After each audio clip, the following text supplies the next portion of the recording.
Hello dear students, तो आज हम पढ़ने जा रहे हैं normality, right? So what is normality? My favourite colour yellow. Now normality is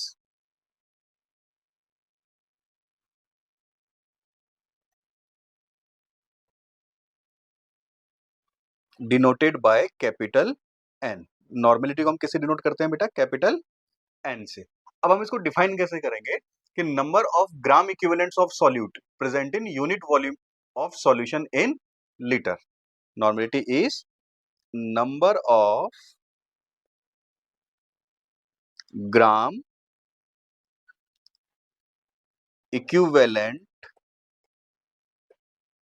of solute present in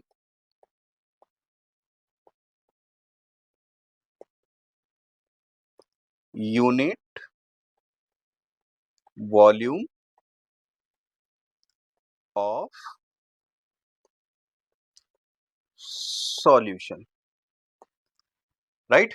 यानी हमें number of gram equivalent of solute पता करने हैं किसमें? यूनिट वॉल्यूम ऑफ सॉल्यूशन में. यूनिट वॉल्यूम ऑफ सॉल्यूशन में हमें क्या पता करना है बेटा? Number of gram equivalent of solute पता करना है. अब मेरे स्टूडेंट सर प्रॉब्लम क्या है कि सर हमें ग्राम इक्विवेलेंट पता करना नहीं आता. तो अब हम पहले पता करते हैं ग्राम इक्विवेलेंट कैसे पता किए जाते हैं, राइट? तो हम बढ़ते हैं कि हम ग्राम इक्विवेलेंट कैसे पता करें. ठीक है, तो नंबर ऑफ ग्राम इक्विवेलेंट्स अगर हमें पता करने हैं, ठीक है ना, तो उसके लिए पहले हमें क्या पता होना चाहिए बेटा? इक्विवेलेंट मास पता होना चाहिए. और इक्विवेलेंट मास पता लगाने का तरीका क्या है? देखिए,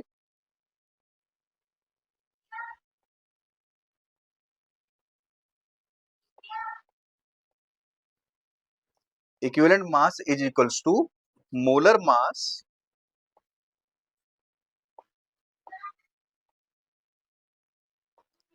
अपॉन एन फैक्टर. ठीक है, मोलर मास या मोलिकुलर मास बेटा एक ही बात है. तो मोलर मास निकालो और साथ में क्या निकालना है अपने को? एन फैक्टर निकालना है. जब एन फैक्टर का हम डिवाइड करेंगे मोलिकुलर मास में तो हमें क्या मिलेगा? इक्विवेलेंट मास मिलेगा, है ना. अब एन फैक्टर कैसे निकालते हैं ये भी मैं आपको समझाता हूँ. पहले मैं आपको बता देता हूँ कि नंबर ऑफ इक्विवेलेंट्स हम कैसे निकालते हैं. ठीक है ना, तो हमें अगर नंबर ऑफ ग्राम इक्विवेलेंट्स निकालने हैं, ठीक है, अगर हमें नंबर ऑफ ग्राम इक्विवेलेंट्स निकालने हैं या नंबर ऑफ इक्विवेलेंट्स निकालने हैं, तो नंबर ऑफ इक्विवेलेंट्स निकालने का तरीका है मास of the species, mass of the species upon equivalent मास.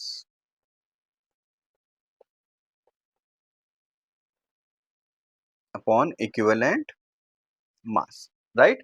तो इक्विवेलेंट मास जो हमें निकालना है, इक्विवेलेंट मास हमें यूज करना है किसके लिए? नंबर ऑफ इक्विवेलेंट्स निकालने के लिए. ठीक है, और इक्विवेलेंट मास निकालने का तरीका है molecular mass upon N factor.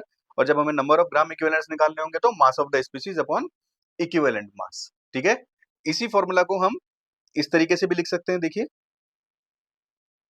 इसी फॉर्मूला को हम लिख सकते हैं मास ऑफ द स्पीशीज, है ना, उसी इक्विवेलेंट मास को बड़ा करके लिख रहा हूं बेटा, है ना. तो हम क्या लिख सकते हैं? Mass of the species, mass of the species upon molecular मास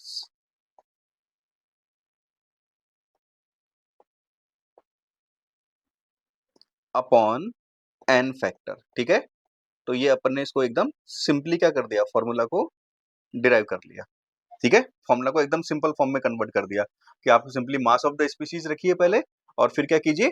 जो मॉलिक्यूलर मास है कंपाउंड का वो देखिए, और जो एन फैक्टर है वो देखिए, और सीधा सीधा वैल्यू इसमें पुट कर दीजिए. आपके पास में सीधे क्या निकल जाएगा बेटा? यहाँ से आपके पास में निकल जाएंगे नंबर ऑफ ग्राम इक्विवेलेंट्स. ठीक है, तो अब अगर हम नॉर्मेलिटी को फॉर्मूला को लिखें तो नॉर्मेलिटी का फॉर्मूला हम कैसे लिख सकते हैं बेटा? That normality is equals to number of gram equivalents of solute, number of gram equivalent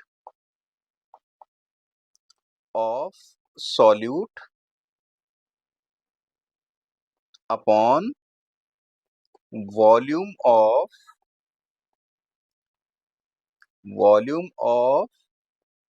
solution in liter, right. और सेम वही कहानी, अगर मान लीजिए आप लीटर की जगह पर मिलीलीटर यूज करते हैं तो कितने से मल्टीप्लाई करोगे बेटा, 1000 से इसको मल्टीप्लाई करोगे, ठीक है।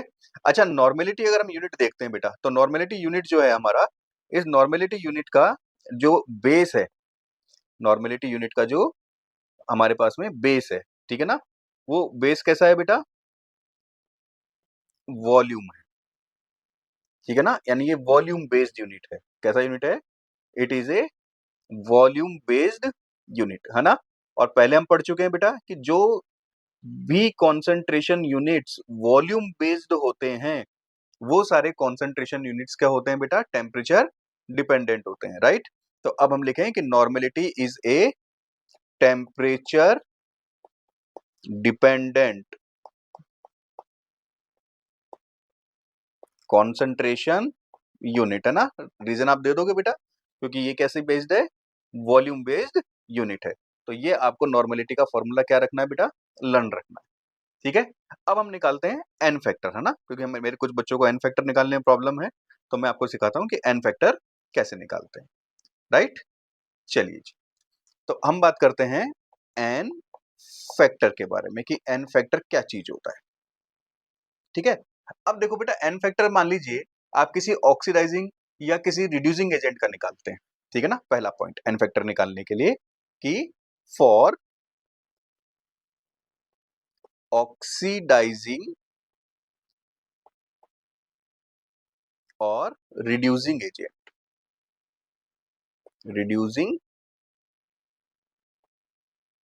एजेंट, ठीक है ना। तो फॉर ऑक्सीडाइजिंग और रिड्यूसिंग एजेंट के लिए अगर आप ऑक्सीडेशन नंबर निकालते हैं, तो इसके लिए आप ऑक्सीडेशन नंबर कैसे निकालेंगे बेटा, इसके लिए आप एन फैक्टर कैसे निकालेंगे, देखिए इसमें आप लिखेंगे number of electron involved in oxidation, जितने नंबर ऑफ इलेक्ट्रॉन ऑक्सीडेशन में इन्वॉल्व हुए हों या फिर किस में इन्वॉल्व हुए हों बेटा, रिडक्शन में इन्वॉल्व हुए हों, reduction half reaction, reduction half reaction per mole of oxidising, per mole of oxidising agent and reducing agent, per mole of oxidising agent और रिड्यूसिंग एजेंट, ठीक है। इसका मैं एग्जांपल आपको बताता हूं, देखिए ज्यादा इसमें कंफ्यूज होने वाली कोई बात नहीं है। देखो जैसे फॉर एग्जांपल हम एक एग्जांपल लिखें, राइट। एग्जांपल हमने लिखा 5 electrons plus 8H plus plus MnO4 minus, ठीक है। यानी हमने परमैग्नेट आयन लिखा और परमैग्नेट आयन का हमने यहाँ पर लिखा, परमैग्नेट आयन जो है वो Mn+2 में कन्वर्ट हुआ और साथ में 4 वाटर मॉलिक्यूल, राइट बेटा। तो यहां पर अगर मैं मैग्नीज की बात करूं तो मैग्नीज पर कितना चार्ज है बेटा, +2, और MnO4 माइनस में अगर मान लीजिए मैं निकालता हूं टोटल चार्ज, तो x plus 4 into -2 equals to -1, तो x minus 8 equals to -1, so x equals to -1 plus 8, तो कितना आंसर आएगा बेटा, +7, कितना, +7, यानी इस मैग्नीज पर कितना चार्ज है, +7, और ये +7 से किस में कन्वर्ट हुआ है, +2 में कन्वर्ट हुआ है, यानी कितने का चेंज हुआ इसके अंदर, 5 का चेंज हुआ, कितने का चेंज हुआ, 5 का चेंज हुआ, ठीक है ना। +7 से ये +2 में गया, यानी इसका रिडक्शन हो रहा है बेटा, इसका मतलब ये कैसा है, ऑक्सीडाइजिंग एजेंट है। अच्छा, यहाँ पर ये देखो 1 मोल ही है ना, तो हमने डेफिनेशन में क्या पढ़ा अभी कि पर मोल ऑक्सीडेशन नंबर में कितना चेंज हो रहा है, तो देखो पर मोल ऑक्सीडेशन नंबर में कितना चेंज हो रहा है, 5 का चेंज हो रहा है, ठीक है ना। तो यहाँ पर जो एन फैक्टर हो गया, वो एन फैक्टर कितना हो जाएगा बेटा, 5 हो जाएगा, राइट। जो n फैक्टर है वो n फैक्टर कितना हो जाएगा इसका 5 हो जाएगा। तो ये तो हो गया पहला तरीका जिससे आप n फैक्टर डिसाइड कर सकते हैं। नाउ n फैक्टर डिसाइड करने के लिए एक दूसरा तरीका और है, उसको समझ लीजिए। सेकंड, इन केस अगर आपको कोई एसिड बेस रिएक्शन दिया हुआ है, ठीक है, for acid base reactions, for acid base reaction, अगर आपको कोई एसिड बेस रिएक्शन दिया हुआ है, ठीक है, तो देखो बेटा एसिड और बेस के जो रिएक्शंस होते हैं उसमें आपको पता करना होता है एसिडिटी एंड बेसिसिटी। तो acidity of A base, acidity of A base and basicity, basicity of A of N acid, right. यानी किसी भी बेस में कितने नंबर ऑफ OH आयंस हैं जो एसिड में मिलाने पर उसमें से H प्लस क्या कर लेंगे, उससे बाहर निकाल लेंगे या फिर उसे कितना क्या कर देंगे, न्यूट्रल कर देंगे। इसी तरीके से किसी भी एसिड में कितने H प्लस आयंस अवेलेबल हैं जिसको बेस में मिलाने पर वो उसमें कितने OH माइनस आयंस को क्या कर सकता है बेटा, न्यूट्रल कर सकता है या उसने क्या कर सकता है, बाहर निकाल सकता है। कैसे, समझो। जैसे फॉर एग्जाम्पल मान लो मैंने लिखा NaOH, ठीक है, एकदम सिंपली सिंपली समझो, कोई बहुत बड़े लॉजिक यूज मत करो। अब आपने लिखा NaOH, तो NaOH में कितने OH है बेटा, एक OH है, राइट। अगर मान लो मैं इसको किसी एसिड में डालूंगा जिसमें H प्लस प्रेजेंट है, तो उस केस में क्या होगा बच्चे, उस केस में ये जो OH माइनस है ये क्या करेगा, एक H प्लस को क्या कर सकता है, अपने साथ अटैच कर सकता है और H2 बना के बाहर निकल सकता है। यानी इस बेस की एसिडिटी कितनी हो गई बेटा, 1, और यही इसका क्या हो गया, N फैक्टर हो गया, यही इसका N फैक्टर। मान लो मैंने कोई एसिड लिया, जैसे फॉर एग्जांपल मान लो मैंने लिया H2SO4, राइट। अब मान लो मैं H2SO4 लेता हूं, तो इस H2SO4 में ये H2SO4 कितने H प्लस आयन डोनेट कर सकता है बेटा, 2, राइट। अगर मैं इस H2SO4 की NaOH सॉल्यूशन से रिएक्शन कराऊं तो उसमें कितने OH को क्या कर देगा, ये H प्लस जाकर के अटैच हो जाएगा कितने OH के साथ में, 2 OH के साथ में, राइट। यानी कि इससे 2 वाटर मॉलिक्यूल बाहर निकल सकते हैं। यानी इसका जो N फैक्टर हुआ वो N फैक्टर कितना होगा बेटा, 2 होगा, राइट। तो दूसरा हो गया अपना ये फॉर एसिड बेस रिएक्शन। ऐसे किसी भी एसिड और किसी भी बेस के लिए आप क्या निकाल सकते हो बेटा, एन फैक्टर निकाल सकते हो। अब थर्ड अपने पास आता है एन फैक्टर, हम कैसे निकालें, थर्ड इज फॉर सॉल्ट्स। इस सॉल्ट्स के लिए एन फैक्टर कैसे निकाले जाते हैं, ठीक है ना। तो सॉल्ट के लिए एन फैक्टर निकालने का एकदम सिंपल तरीका है बेटा, टोटल चार्ज ऑन कैटायन या टोटल चार्ज ऑन एनायन, ठीक है, टोटल चार्ज ऑन कैटायन या और total charge on anion. Word to word ध्यान से समझो, क्या कहा गया है, टोटल चार्ज ऑन कैटायन, और क्या कहा गया है, टोटल चार्ज ऑन एनायन। इसका मीनिंग क्या हुआ बेटा, कि अगर मान लो मैंने कोई कंपाउंड लिया, ठीक है, फॉर एग्जांपल मान लीजिए मैंने NaCl लिया, ये एक सॉल्ट है, ठीक है, तो इसमें क्या प्रेजेंट है बेटा, Na प्लस और Cl माइनस। तो बताओ तो कैटायन पर टोटल चार्ज कितना है, +1, एनायन पे टोटल चार्ज कितना है, -1। तो बताओ इसका एन फैक्टर कितना हो गया बेटा, 1। इसका एन फैक्टर कितना हो गया, 1। इसी तरीके से मान लो कि मैंने एक कंपाउंड लिया कैल्शियम क्लोराइड CaCl2, ठीक है। अब अगर CaCl2 की बात करूं तो इसमें कैल्शियम पे कितना चार्ज है बेटा, +2, ठीक है, और कितने क्लोरीन है, 2 क्लोरीन, 2Cl माइनस। अब बताओ टोटल चार्ज ऑन कैटायन कितना है बेटा, +2। टोटल चार्ज ऑन एनायन कितना है, एक Cl पर -1 है तो 2 पर कितना हो गया, -2। तो बताओ इसका एन फैक्टर कितना हो गया बेटा, इसका एन फैक्टर हो गया कितना, 2, ठीक है। अच्छा एक तरीका और है, उस तरीके को समझो।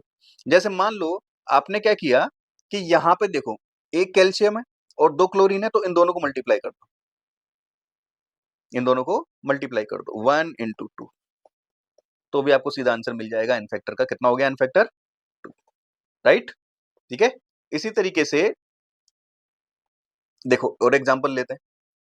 एक एग्जांपल हमने और लिया, एग्जांपल लिया है हमारा Al2SO4 whole thrice, right.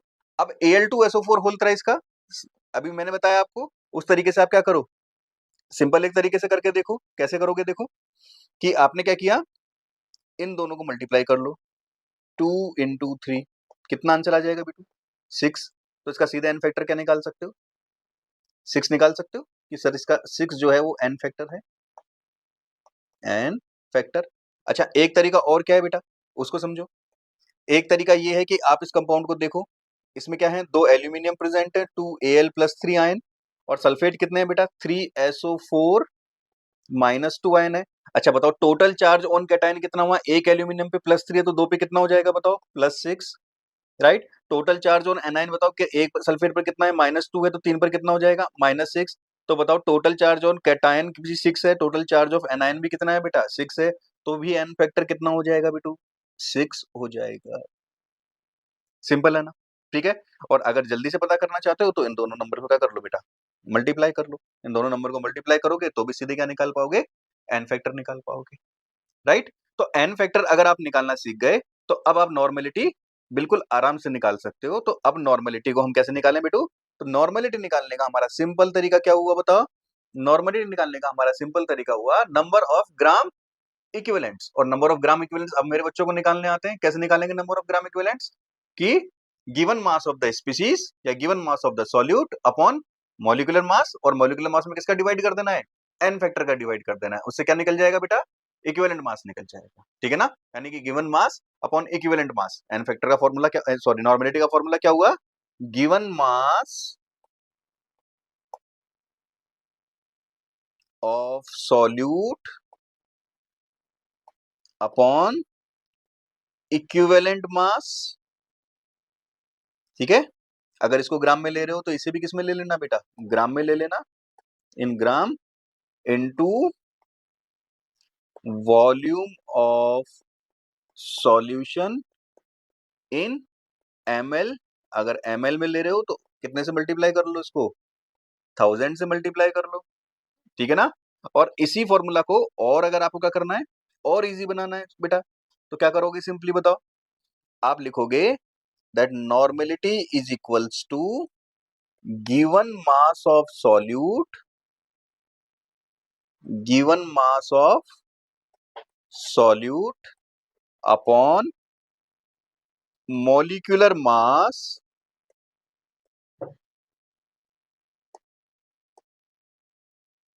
Upon क्या बेटा, एन फैक्टर, ठीक है ना। मॉलिक्यूलर मास का एन फैक्टर, ठीक है ना, मॉलिक्यूलर मास में डिवीजन है एन फैक्टर का, मॉलिक्यूलर मास में डिवाइड करना है एन फैक्टर को, और गिवन मास इन सॉल्यूट इसको ग्राम में लिख लो, ठीक है।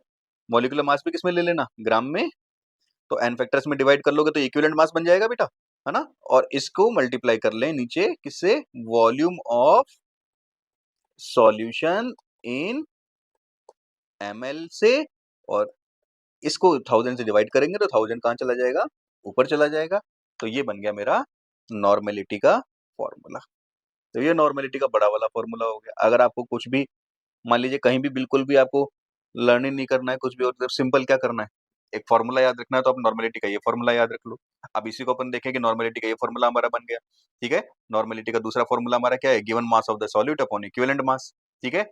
अच्छा इक्विवेलेंट मास निकालने के लिए हमें क्या चाहिए, molar mass upon N factor. तो molar mass upon N factor चाहिए, तो मैंने क्या किया बेटा, ये आपको एन फैक्टर यहाँ पे निकालना सिखा दिया कि एन फैक्टर ऐसे निकालते हैं, ठीक है ना। आप सिंपली क्या कर लीजिए, अगर डिफरेंट आयंस है तो उनके नंबर को क्या कर लीजिए, मल्टीप्लाई कर लीजिए, ठीक है ना। या फिर कंपाउंड को ब्रेक डाउन करके देख लीजिए टोटल चार्ज कैटायन पे कितना है या टोटल चार्ज एनायन पे कितना है, उसी से आप क्या डिसाइड कर सकते हैं, एन फैक्टर डिसाइड कर सकते हैं, ठीक है। सॉल्ट के केस में अगर एसिड और बेस दिया है तो देख लो बेस के अंदर कितने OH माइनस है, ठीक है, और एसिड में कितने H प्लस है, वही क्या है उसका एन फैक्टर है, राइट। अगर मान लीजिए कोई ऑक्सीडाइजिंग या रिड्यूसिंग एजेंट दे दें तो देख लो उसका ऑक्सीडेशन नंबर में कितना चेंज हो रहा है, जितना उसके ऑक्सीडेशन नंबर में चेंज हो रहा है, पर ध्यान रखना है बेटा उसके एक मोल में चेंज को स्टडी करना है ना, एक मोल में चेंज को स्टडी करना है कि एक मोल में कितना ऑक्सीडेशन नंबर में चेंज हो रहा है, राइट, वही क्या है उसका एन फैक्टर है, ठीक है ना। और अगर हम डेफिनेशन देखें तो डेफिनेशन वाले पार्ट में हम समझ सकते हैं सिंपली क्या, कि नॉर्मेलिटी क्या है बेटा? Number of gram equivalent of solute present in unit volume of solution या 1 लीटर ऑफ सॉल्यूशन। अच्छा, कोई हमसे ये पूछे कि नॉर्मेलिटी जो है वो कैसी यूनिट है, तो हम बोलेंगे कि ये टेम्परेचर डिपेंडेंट यूनिट है। क्यों? क्योंकि इसके डिनोमिनेटर में कौन है बेटा?